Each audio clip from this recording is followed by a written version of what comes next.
नमस्कार और स्वागत है आपका अपने YouTube channel study with news में। और जैसा कि आप देख रहे हैं संगम काल के बारे में हमने अपने 3 पार्ट में पढ़ लिया है। चोल, चेर और पांडव को हमने पूरी तरह से पढ़ लिया है। अब हम ये तीनों के बारे में जानेंगे कि इनकी सामाजिक वर्गों का जो उदय हुआ था वो किस तरह से हुआ था। तो देखिए, तमिल जो है वो भूमि में ब्राह्मण का दर्शन सबसे पहले संगम युग में होता है और अत्यधिक ब्राह्मण कवि के रूप में नियोजित थे और इस काम में वे राजा से उदारतापूर्ण पारितोषिक पाते थे। कहा जाता है कि राजा करिकाल ने एक कवि को 16 लाख स्वर्ण मुद्राओं से उसे पुरस्कृत किया था। तो स्वर्ण के अतिरिक्त कवियों को भाटों को नगद भूमि, रथ, घोड़े और हाथी भी दिए जाते थे। क्षत्रिय और वैश्य संगम साहित्य में नियमित वर्ण के रूप में दिखाई नहीं देते थे, बल्कि योद्धाओं का वर्ग जो था वो राजव्यवस्था और समाज का महत्वपूर्ण अंग था। सेनाध्यक्ष जो थे उनको औपचारिक अनुष्ठान के साथ एनाडी की उपाधि दी जाती थी। चोल और पांड्य दोनों राज्यों में असैनिक और सैनिक दोनों प्रकार के अधिकारियों के पद पर धनी किसान रखे जाते थे। शासक वर्ग को अरसर कहा जाता था और वल्लाल चौथी जाति में आते थे। कृषि में लगे हुए व्यक्ति वल्लाल के नाम से जाने जाते थे और राज्य की अधिकांश भूमि पर इन्हीं का अधिकार था और इनका प्रमुख जो था वो बेली कहा जाता था। तो पेरियार लोग जो थे वो खेतीहर मजदूर थे। ये पूछा जाता है पेरियार कौन थे, तो खेतीहर मजदूर थे, लेकिन पशु की खाल या चर्म का काम करते थे और चटाई के रूप में उनका प्रयोग करते थे। ठीक है। अब यहाँ पर इनकी विविधताओं के बारे में दिया गया है, उनकी जाति, उनके देवता कौन से थे, युद्ध उनका, ठीक है, ये सभी यहाँ पर दिया गया है।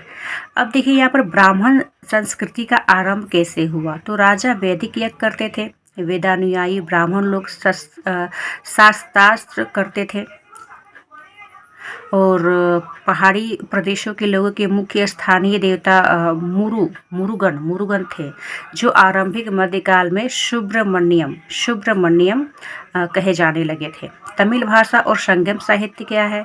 तो ईसा की 8वीं सदी में लिखी गई संगम की तमिल टीकाओं में कहा गया है कि तीन संगम 9000 से 990 वर्ष तक चलते रहे और उनमें 8598 कवि जुटे। 197 पांड्य राजा उनके संपोषक थे और इन सम्मेलनों में रचित संगम साहित्य लगभग 300 ईस्वी और 600 ईस्वी के मध्य संकलित किए गए थे। संगम काल के सामान्यतः 2 समूहों में बांटा जा सकता है और आख्यानात्मक और उपदेशात्मक। आख्यानात्मक ग्रंथ मेन कनककू अर्थात 18 मुख्य ग्रंथ कहलाते थे और इसमें 18 मुख्य ग्रंथ थे, जिनमें 8 जो थे वो पद संकलन और 10 जो थे वो ग्राम्य गीत से संबंधित थे। उपदेशात्मक ग्रंथ किलकनु अर्थात 18 लघु ग्रंथ कहलाते थे। संगम ग्रंथों के अतिरिक्त एक और ग्रंथ था जो कि काफ़ी फेमस है, टोलकापियम, ठीक है, ये कहलाता था। यह व्याकरण और अलंकार शास्त्र का ग्रंथ रहता है। एक और महत्वपूर्ण तमिल ग्रंथ था जिसका नाम था तिरुकुरल, जिसमें दार्शनिक विचार और सूक्तियाँ प्रमुख थी। तमिल के 2 प्रमुख महाकाव्य थे, शिल्पाधिकारम और मणिमेखले। इन दोनों की रचना ईसा की 6ठी सदी के आसपास हुई। पहला महाकाव्य जो था वो तमिल साहित्य का उज्ज्वलतम रत्नम माना जाता है और इसके एक प्रेम कथा वर्णित है। इसमें कोवलम नामक एक अमीर और एक कुलीन धर्म पत्नी उसकी रहती है कन्नगी, क्या नाम था, कन्नगी, की अपेक्षा करके कावेरी पट्टनम की माधवी नामक वेश्या से प्रेम करता था। कौन, कोवलम जो था वो अमीर था, उसकी पत्नी जो थी कन्नगी थी, लेकिन वो कन्नगी की अपेक्षा करके माधवी से प्रेम करता था।